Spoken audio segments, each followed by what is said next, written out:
சிவன் ராத்திரி தோன்றியதற்காக சொல்லப்படுகின்ற வரலாறுகள் சில. 1.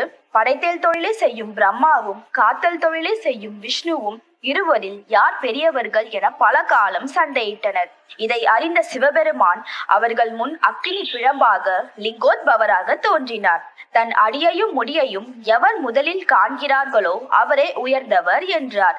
உடனே திருமால் வராக வடிவமெடுத்து நிலத்தை குடைந்து அடியை காண சென்றார். பிரம்மா அன்னப்பறவை வடிவமெடுத்து முடியை காண சென்றார். பல ஆண்டுகள் பயணம் செய்தும் தன்னால் அடியை காண இயலவில்லை என திருமால் ஒப்புக்கொண்டார். அன்ன வடிவமெடுத்து முடியை காண சென்ற பிரம்மா வானிலிருந்து கீழே வரும் தாழம்பூவிடம் நீ யார் என கேட்டார். அதற்கு நான் தாழம்பூ, சிவனாரின் தலையில் இருந்து பல ஆண்டுகளாக விழுந்து கொண்டிருக்கிறேன் என கூறியது. பிரம்மா தாழம்பூவை தான் நெருப்பு பிழம்பாக நின்ற சிவனின் முடியை கண்டு விட்டேன் என பொய் கூறும்படி கேட்டார்.